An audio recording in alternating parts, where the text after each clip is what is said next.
My name is Steven, and it all began one evening when I was out bowling with my best friend, Jim. It was a regular guy's night out, bowling, talking, and drinking a few beers. Jim and I had known each other for years, and we always enjoyed spending time together. We were laughing about something when Jim excused himself to go to the toilet. He left his phone on the table, not thinking twice about it. I wasn't paying much attention to it at first, but then I saw the screen light up with a series of incoming messages. My eyes naturally drifted over to the screen. I wasn't trying to snoop, but curiosity got the better of me when I saw the name Rachel pop up. That was my wife. The first message was something like, "I miss you already." Another one came in saying, "I can't forget that amazing day." I felt my heart skip a beat. I couldn't read the full messages since his phone was locked, but the pieces I did see were enough to stir something deep inside me. They were too intimate, too affectionate, for what should have been a conversation between my wife and my best friend. My stomach tightened, and my mind raced, trying to make sense of it. I quickly put Jim's phone back where he'd left it, trying to act normal as I picked up my beer. When Jim came back, he didn't seem to notice anything different. We finished the rest of the night, bowling a couple more games and joking around like we always did, but my mind was elsewhere. I forced a smile, pretending nothing had changed, but deep down, I knew something was terribly wrong. When I got home that night, my head was filled with anxious thoughts. Could Jim and Rachel really be hiding something from me? I didn't want to believe it. I wanted to think it was all just a big misunderstanding. I knew I couldn't just confront them right away. If I did, they'd both deny it, and I'd end up looking like the crazy, jealous husband. So I thought about trying to check Rachel's phone, but she was always so careful, and I didn't want to risk her catching me. I needed to find a more reliable way to uncover the truth. That evening, when I got home, Rachel was acting just like she always did. She smiled when she saw me, asked how my day was, and even made my favorite dinner. As I watched her move around the kitchen, I couldn't help but wonder, was I just imagining things? Could it really be possible that she was hiding something as serious as an affair with my best friend, Jim? I couldn't wrap my head around it. Rachel and Jim had known each other almost as long as I had. And Jim? He had his own wife, Nicole. They seemed to have a happy life, always talking about their kids and family plans. How could Jim and Rachel even think of doing something like this behind our backs? It just didn't fit. The idea felt too twisted, too unbelievable, and I started to wonder if I was just being paranoid. But still, that image of Jim's phone flashing with those messages wouldn't leave my mind. Something wasn't right, but I needed more than just a gut feeling. So I decided not to say anything to Rachel that night. I didn't want to accuse her without proof and risk causing unnecessary trouble if it turned out to be nothing. The next day at work, I couldn't concentrate. My thoughts kept drifting back to Rachel and Jim. I knew I had to do something. But what? I couldn't just follow them around myself. That's when an idea hit me. I could hire a private detective. I'd seen it in movies and TV shows, and while it felt strange to consider doing something like that in real life, I realized it might be the only way to get the answers I needed. I spent my lunch break searching the internet, looking through agencies and independent detectives. There were a lot of options, but one name caught my attention, Raymond. His profile stood out. He had a lot of good reviews, and his biography made him seem like a reliable and experienced investigator. People praised him for being thorough, discreet, and, most importantly, honest. Without wasting any more time, I called Raymond. His voice was calm but confident, and we quickly agreed to meet the next day at a nearby cafe. I spent the rest of the day trying to focus on my job, but it was impossible. My mind kept drifting back to that meeting, hoping that I'd finally be one step closer to finding out the truth. The next day, I arrived at the cafe a little early. I was nervous and unsure of what to expect, but when Raymond walked in, I immediately felt more at ease. He was a strong, serious-looking man with a calm aura about him. His eyes were sharp but kind, and his smile was genuine, which made me feel like I could trust him. We shook hands, and after a bit of small talk, I got straight to the point. I told him everything, The bowling night, the messages, my suspicions about Rachel and Jim. He listened carefully, nodding as I spoke, and when I finished, he leaned back and gave me a reassuring smile. "Stephen," Raymond said in a calm voice, "you're not alone." Many people find themselves in situations like this. The important thing is that you remain calm and trust me completely to know the truth. His words were comforting, and for the first time in days, I felt a bit of the weight lift off my shoulders. Raymond explained that cases like this take time. He'd need at least a month to gather any solid evidence, and in the meantime, he asked me not to contact him unless it was absolutely necessary. It wasn't going to be easy, but I agreed.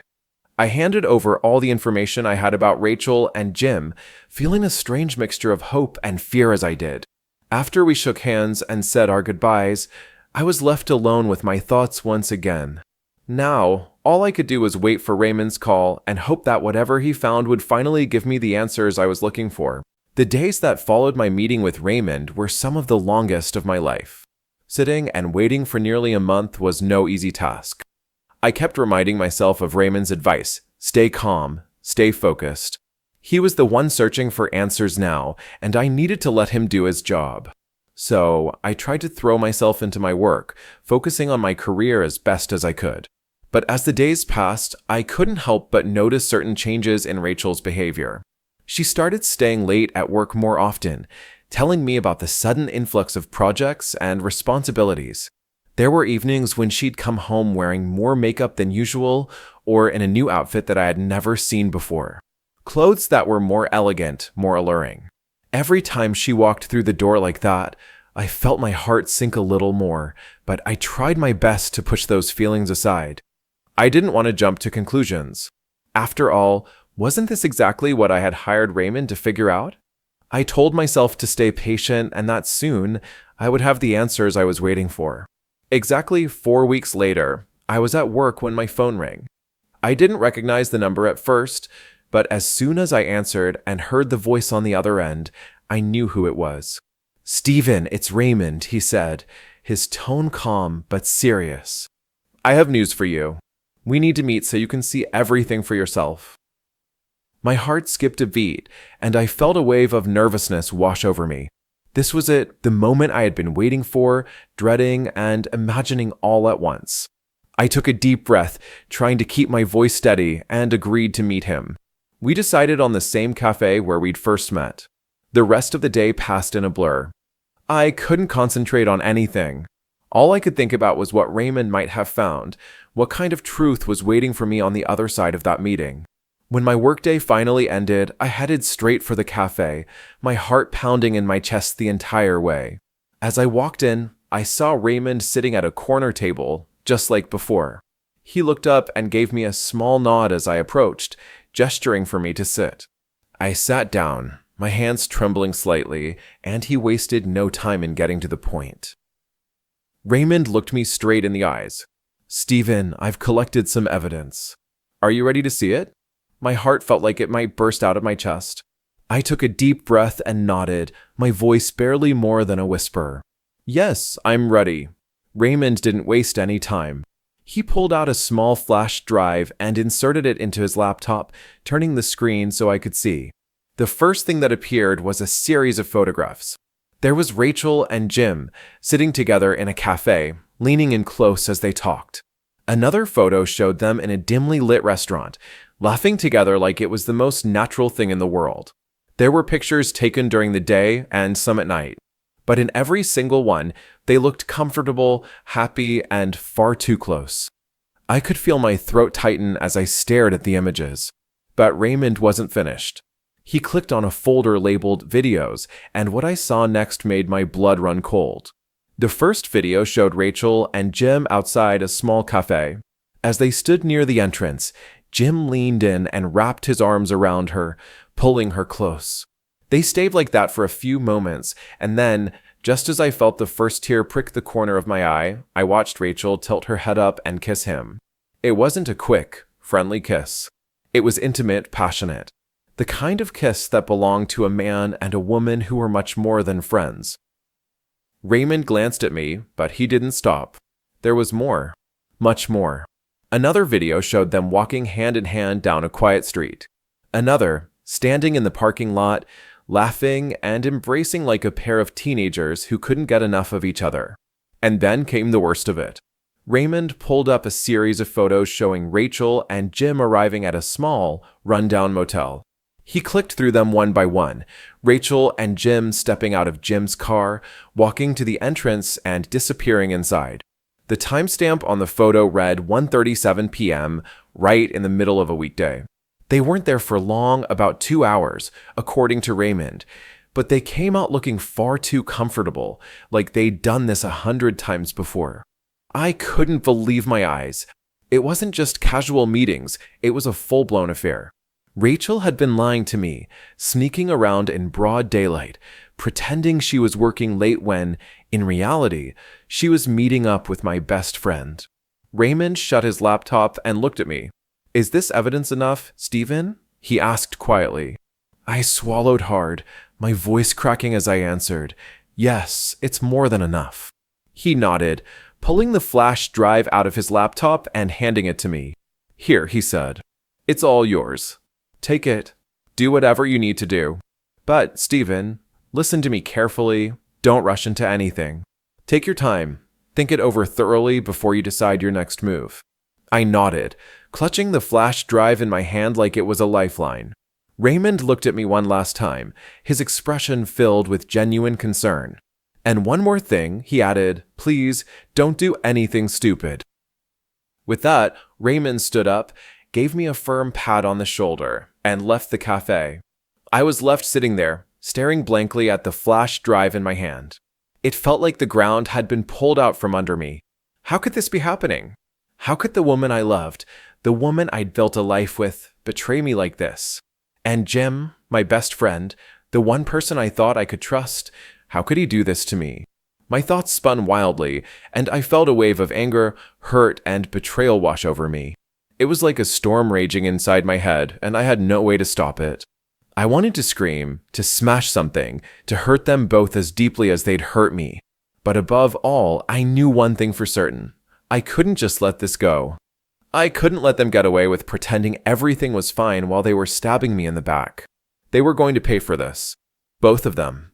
And I was going to make sure that whatever I did, they would feel the pain of their betrayal for the rest of their lives. Before you find out what happened next, then subscribe to the channel now. Also press the bell to be notified of new stories. For days, I couldn't think about anything else but my revenge. I stayed up late at night, staring at that flash drive, replaying the images and videos over and over in my mind, feeling the pain and betrayal burn deeper each time. But then, as if fate had decided to lend me a hand, I remembered something. In 3 weeks, Rachel and I were going to celebrate our anniversary. We had already talked about it a while ago, and Rachel had been excited, wanting to throw a big party. It was supposed to be a celebration of our love, our life together. I almost laughed at the irony of it. She had no idea that this anniversary would be the stage for something much different. This would be the night I revealed everything. I agreed eagerly when Rachel brought up the idea of renting a restaurant and inviting all our friends and family. I even took on some of the planning myself, helping her with the guest list, the menu, the decorations. All the while, I was preparing for that one perfect moment. The moment I would finally expose her and Jim for the liars they were. In the weeks leading up to the party, I spent every evening going through our photo albums and home videos. I created a beautiful video montage, a collection of all the happiest moments we had shared together over the years, our wedding day, family vacations, holidays spent together. Every moment of laughter, every hug, every kiss. It was the story of our life, all captured in those precious images. And at the end of that video, I added everything Raymond had shown me, the photos, the videos. All of it. I edited it so that after the happiest memories of our life together, it would suddenly cut to Rachel and Jim meeting in secret, holding hands, embracing, and disappearing into that motel room. I wanted everyone to see the truth. I wanted them to see the people they really were. Finally, the day of the anniversary arrived. The restaurant was beautifully decorated, just as Rachel had imagined it. There were candles on every table, soft music playing in the background, and the room was filled with the warmth and laughter of friends and family. Rachel's parents were there, beaming with pride, along with my relatives and many of our closest friends. Jim and his wife, Nicole, arrived together, smiling and chatting as if everything was perfectly normal. It took everything in me not to confront Jim the moment I saw him, to hold back the urge to tear into him right then and there. But I stayed calm. I had to wait. I had to make sure this was done right. I watched him laugh with his wife, act like my best friend, and felt my anger simmering just beneath the surface. The evening was going perfectly, just as Rachel had dreamed. People congratulated us, wished us well, and toasted to many more happy years together. Rachel was glowing, thanking everyone for coming, talking about how grateful she was to have me as her husband. I smiled and played my part, but inside, I was counting down the minutes until the truth would finally be revealed. Then, as the evening was reaching its peak, Rachel announced that it was time for the special video I had prepared. She stood on the small stage with a microphone in her hand, looking out at everyone with a bright smile. "Stephen has put together something really special for us tonight," she said happily. "It's a video of our life together, a collection of all the wonderful memories we've made. I'm so excited to share it with all of you." The lights dimmed and the projector flickered to life. I stood beside her, my heart pounding in my chest, and forced a smile. "I hope you all enjoy it," I said, my voice calm and steady. But inside, I was burning with anticipation. The video began, and for the first few minutes, everything was perfect. There were photos of our wedding day, our first dance, the birth of our children, and our vacations together. Rachel watched with tears in her eyes, clutching my hand, whispering how much she loved me. The room was filled with the warmth of our shared memories, and for a moment, I almost felt guilty for what I was about to do. But then, everything changed. The happy images of our life together faded, and the screen transitioned to the first photo Raymond had given me, Rachel and Jim, sitting in a cafe, holding hands. There was a stunned silence, and I felt Rachel's grip on my hand go limp. I glanced at her, but she was frozen, staring at the screen as if she couldn't comprehend what she was seeing. I had added captions to the video, and as the footage played, sarcastic words began to appear. My best friend Jim and my beloved wife, Rachel, have a different idea of what a happy marriage means. The next image showed them kissing outside the restaurant, and the caption read, "Is this what true friendship looks like?" The room fell completely silent, and the only sound was the quiet hum of the projector. I watched as the expressions on people's faces shifted from confusion to shock to outright disbelief. The video continued, now showing the footage of Rachel and Jim walking into the motel. "A lunch break with a twist," the caption read. There was nothing left to the imagination. Every secret moment, every betrayal, was laid bare for everyone to see. One of the guests finally broke the silence. "What the hell is going on here?" he shouted, his voice echoing through the hall. Suddenly, chaos erupted. Rachel snapped out of her stupor and stumbled backward, her face as white as a sheet. No, this isn't." "Stephen, please," she stammered, but her words were drowned out by the angry buzz of voices rising around us. I looked over at Jim, who sat there with his hand pressed against his forehead, his eyes wide in disbelief. His face was drained of color, and he looked as if the ground had just been ripped out from under him. Nicole, Jim's wife, stood up, her face twisted with fury. She stormed over to him, her voice shaking with rage. "Jim, what the hell did I just see? Did you cheat on me with your friend's wife?" Nicole screamed, grabbing him by the collar of his shirt. "How could you do this to me? To us?" Jim tried to say something, but his words were drowned out by the noise of the room. People were shouting, pointing, asking each other if what they'd seen was real. Rachel's parents were looking at her with a mix of disbelief and disappointment, her mother's hand covering her mouth in shock. My friends were staring at me, some with pity, others with outrage. I could see Rachel trying to make her way toward me, her eyes filled with tears. "Stephen, please, let me explain." "It's not what you think," she cried, reaching out for me. But I took a step back, holding up my hand to stop her. "Don't," I said coldly. "Don't say another word." At that moment, Nicole slapped Jim across the face, the sound echoing through the room like a gunshot. "You disgusting liar," she screamed. "How long has this been going on? How could you betray me like this?" Jim stumbled, his hand still on his cheek, but he didn't have a chance to respond. Another one of my friends, someone who had known Jim and me since childhood, stood up and shoved him hard. "You call yourself his friend?" he yelled. "You're a damn snake." Jim stumbled back, knocking over a chair, and for a moment, I thought he might try to fight back. But instead, he just stood there, his shoulders slumped, looking completely defeated. Nicole was still yelling, calling him every name she could think of, her face red with fury. Meanwhile, Rachel's relatives were trying to approach her, but she kept shaking her head, backing away as if she were trying to escape. "This isn't true. It's all a misunderstanding," she kept saying, but no one was listening. The noise was deafening, people were yelling, demanding answers, while others tried to calm the situation, but it was clear that there was no stopping this train wreck. Someone came up to Jim, spilling his shot glass in Jim's face. "You're a disgrace," he shouted. "You've ruined everything." It was hard for me to make sense of the chaos, but I heard accusations towards Rachel as well. Who shouted, "Rachel, you've been a lying cheater"? Then someone tried to calm everyone down. "Enough already. Calm down, everyone. Don't put on this dirty show." Rachel, trembling, finally turned to me. "Stephen, please. You have to believe me. It was a mistake. It didn't mean anything." I looked at her, and for the first time, I felt nothing but cold, empty disgust. "Was it worth it, Rachel?" I asked quietly, my voice cutting through the noise like a blade. "Was any of it worth it?" She collapsed to her knees, sobbing uncontrollably, and the whole room seemed to spin around us.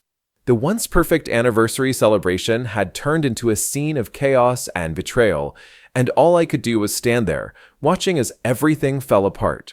Jim, now dripping with the drink thrown at him and his face swelling from Nicole's slap, made one last, desperate attempt to speak. "Stephen, man, I can explain." "No," I cut him off, my voice cold and unyielding. "You've already said enough." The chaos raged around us, and I stood there, feeling a strange sense of satisfaction wash over me. The truth was out, and there was no taking it back. They had betrayed me, but now they were the ones facing the consequences. And I intended to make sure they felt every bit of pain they had caused me. In that moment, I knew this night would be one they would never forget. And neither would I. I thought this was the grand finale, the climax of everything I had planned, but I was wrong. I underestimated just how explosive the scandal would be. It felt as if I had lit a fuse that reached a powder keg, and now everything was blowing up around me. The guests seemed to have lost their minds. The once joyous celebration had turned into a battlefield, with everyone shouting over each other. Some people were trying to calm things down, while others were yelling at Rachel and Jim, demanding explanations.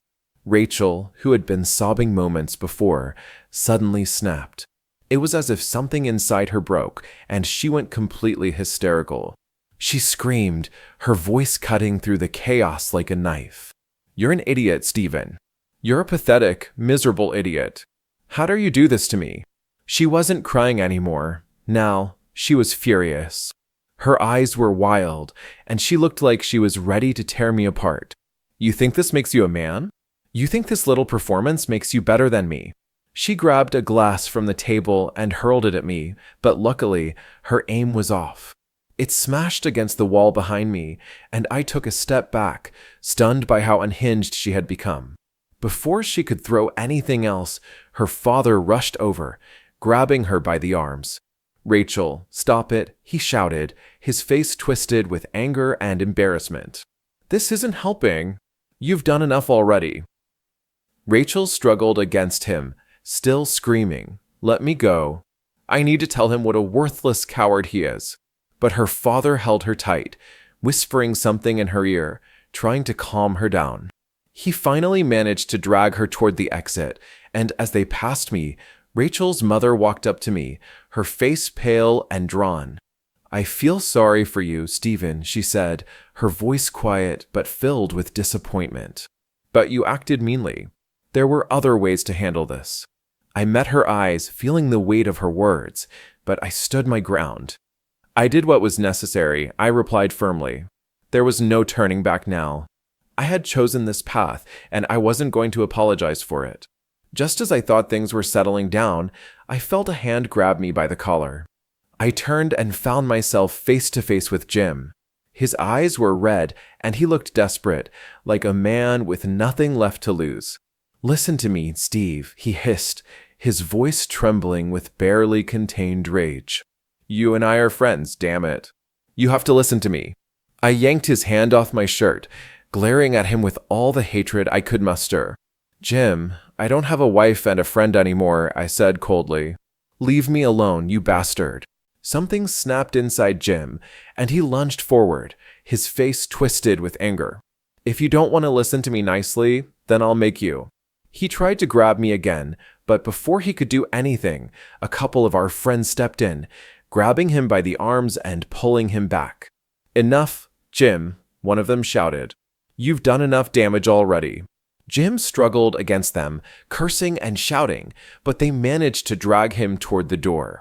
I stood there, breathing heavily, my heart racing, as the restaurant staff tried to regain control of the situation. The restaurant manager, a short man with a balding head, rushed up to me, looking panicked.